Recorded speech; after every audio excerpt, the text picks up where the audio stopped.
کچھ وہ لوگ ہیں جن کے مرنے سے پہلے ان کے کانوں میں یہ آواز آتی ہے، اے پاکیزہ جان کے مالک، آ جا اپنے رب کی طرف خوشی خوشی۔ اللہ فرماتا ہے میرے بندوں میں شامل ہو جا، میری جنت میں داخل ہو جا۔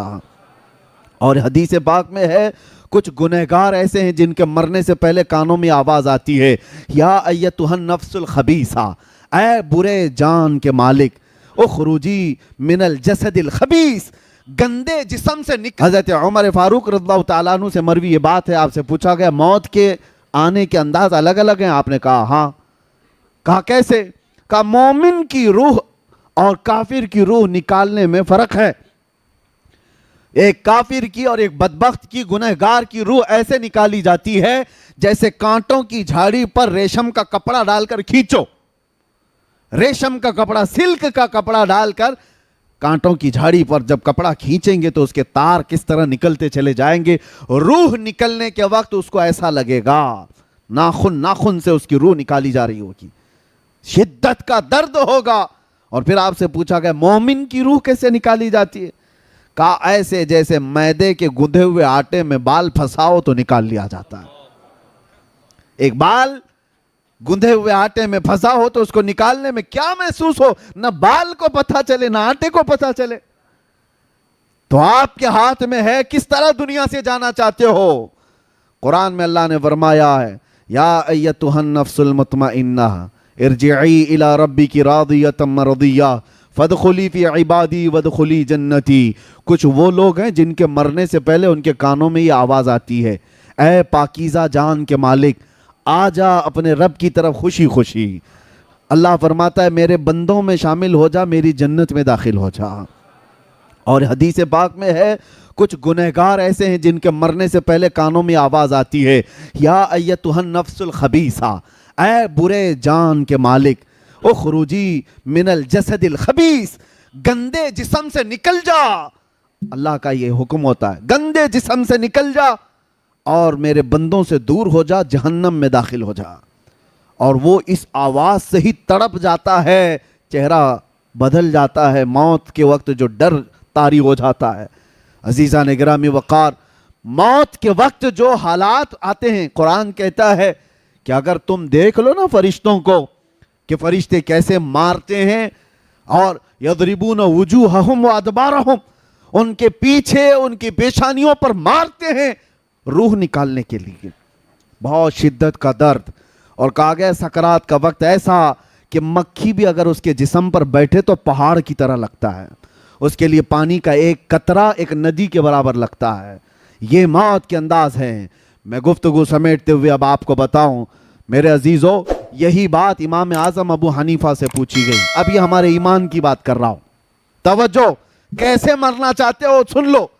امام اعظم ابو حنیفہ سے کسی نے سوال کیا کہ سنا ہے بدبخت اور گنہگار کی موت بڑے دردناک انداز سے آتی ہے، اور ایک عاشق رسول کی موت بڑی خوشحالی کے ساتھ آتی ہے، وہ خوشی خوشی دنیا سے جاتا ہے۔ ایسا کیوں ہوتا ہے جبکہ روح نکالنے والا ایک ہی ہے، فرشتہ ایک ہی ہے؟ درد کیسے ہوتا ہے؟ روح ایک ہی ہے۔ آپ نے کیا کہا جانتے ہو؟ امام اعظم نے کہا جا سورہ یوسف پڑھ لے، تجھے سمجھ میں آ جائے گا۔ سورہ یوسف قرآن پاک کی سورہ 13ویں پارے میں حضرت امام اعظم ابو حنیفہ نے کہا جا یہ پڑھ لے۔ وہ پڑھ کر کے آیا، اس میں موت کا کہیں ذکر ہی نہیں ہے، کہ کیسے کافر کی موت آتی ہے، کیسے مومن۔ ارے اس میں تو یوسف و زلیخا کے واقعات ہیں۔ وہ آ کر کے کہا اس میں مجھے کہیں کچھ ملا نہیں۔ کہا پھر سے پڑھ کر کے آ، پھر پڑھ کر کے آیا، کچھ نہیں ملا۔ موت کے نکلنے کا، یہ روح کے نکلنے کا کوئی منظر اس پہ نہیں ہے۔ امام اعظم نے پوچھا پھر کیا پڑھا تو نے؟ کہا اس میں تو اللہ تعالیٰ نے یوسف علیہ السلام کے بچپن سے لے کر کے ان کے وزارت عظمیٰ تک کے واقعات بھی بیان فرمائے۔ کہا اس میں زلیخا کا واقعہ تو پڑھا ہے؟ کہا کیا ہے واقعہ؟ اس نے کہا زلیخا یوسف علیہ السلام کے حسن پر فدا ہو گئی تھی، دیکھ کر کے فدا ہو گئی۔ شہر کی عورتوں نے ان کو تانا دینا شروع کیا زلیخا کو کہ ایک جوان لڑکے پر تو فدا ہو گئی، اس لیے کہ ان عورتوں نے یوسف کو دیکھا نہیں تھا، تانے مار رہی تھی۔ تو زلیخا نے کیا کیا، ایک دعوت کی ان سارے رئیس عورتوں کی، اور گھر میں بلایا، اور سب کے ہاتھوں میں ایک لیمو دیا اور ایک ہاتھ میں چاقو دیا، اور کہا جب میں کہوں گی تب یہ لیمو کاٹنا،